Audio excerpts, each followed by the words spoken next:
They beat the Dolphins. They lose this one. Next Sunday night on NBC, by the way, we got Sunday Night Football. That's the Vikings and the Packers. And that becomes a must-win for the Is there more rundown here, or is this good? Welcome to the show. I don't know how you got in here. Titico, the host. My man's so good. Can't believe it's not butter. The voice. It's morning. I usually do evening highlights. Yeah. Morning. You're like Yoda.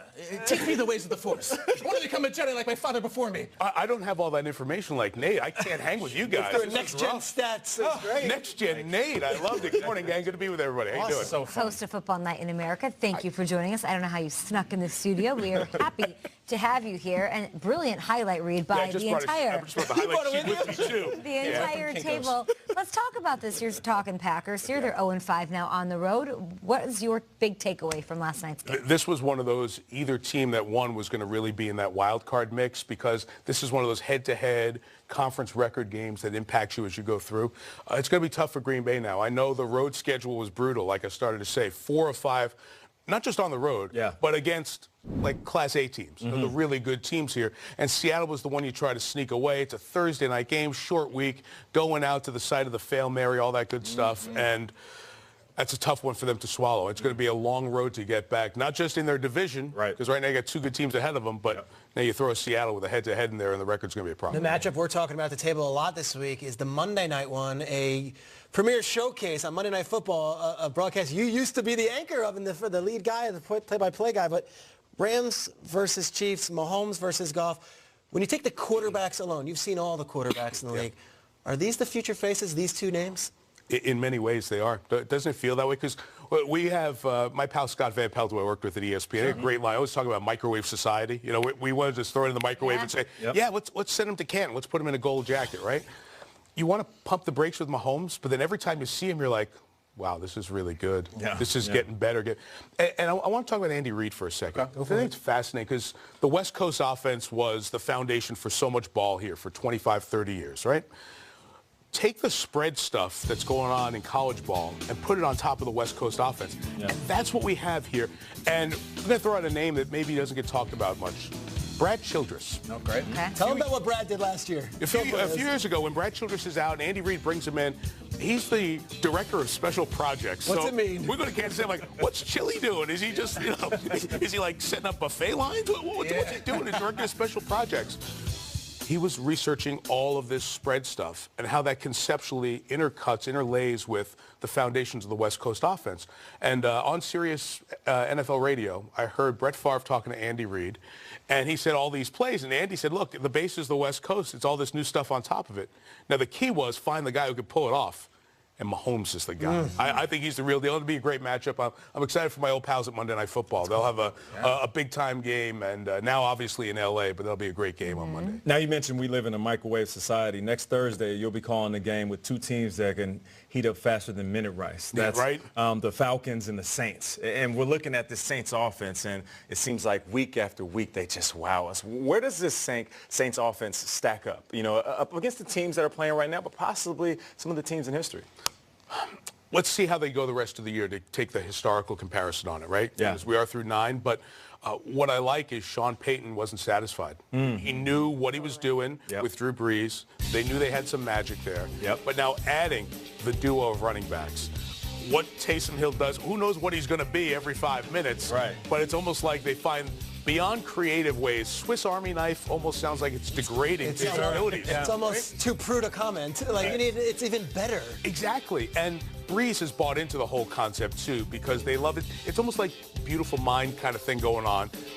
You know this, Nate. When you get a quarterback and an offensive guy who are both really cerebral and very creative, and the core of that staff too, they've been there for 11 years. Carmichael, all those guys. Right. Pete Carmichael and Joe Lombardi and all those guys. That offensive brain trust has been together, so they can get to the master's level of what they're doing and just say, hey, here's your role on this, but conceptually, we're way up here.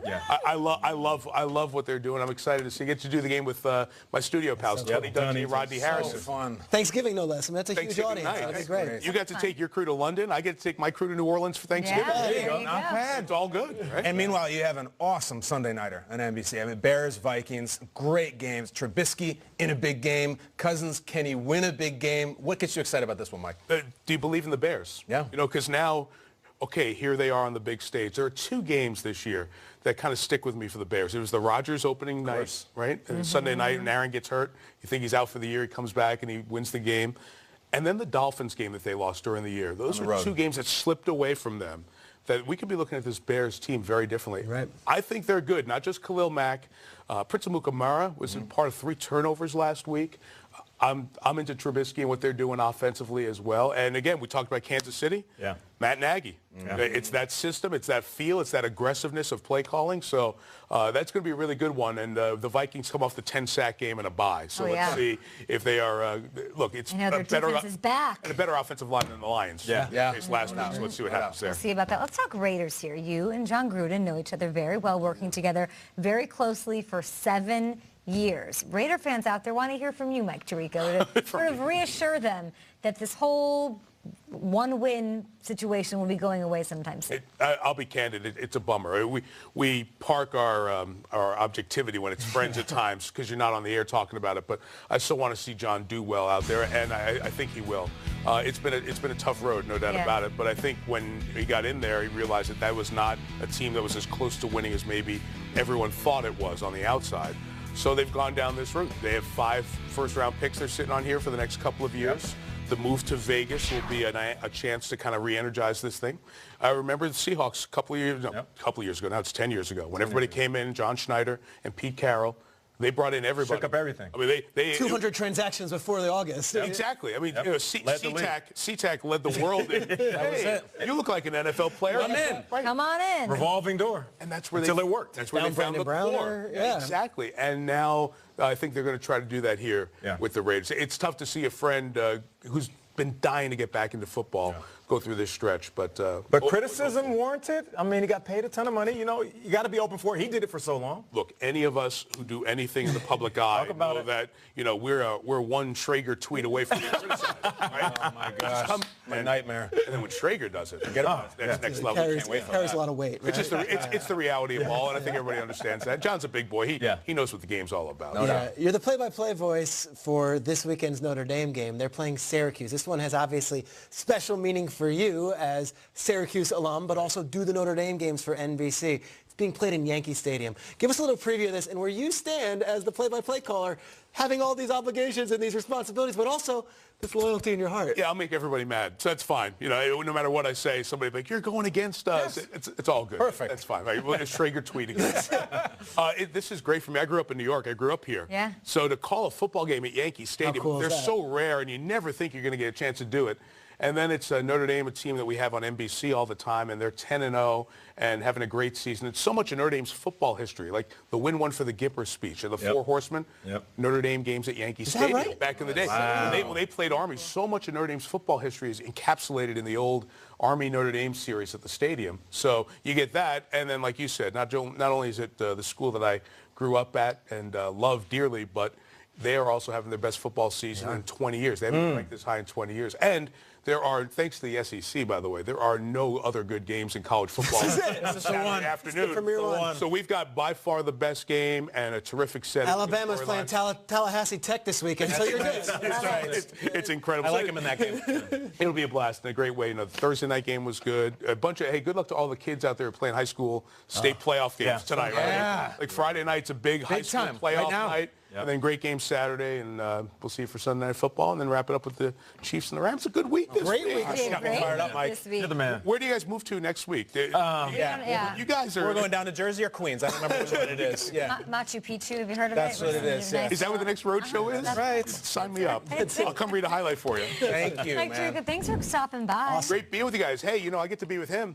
We're doing a game together. Yes. Wow. We've got a couple NFL networks. He's got a long rider, Peter Strager. Just so there's a lot of demands. Make sure the green M&Ms are ready. Come on now. What's on Peter Strager's What isn't it? A lot of iced coffee, a lot of ice. A lot of hot sauce. A lot of that hot sauce. Does he get his own green room, or will he mix with... No. He likes to like his own Jerry little bit of World both. size green Just talk to my agent, and we'll figure it all out. Really looking forward to that now. Yeah, I can tell, right? Mike Tirico, everybody. Gotta love it. We wish you could stay with us the whole show.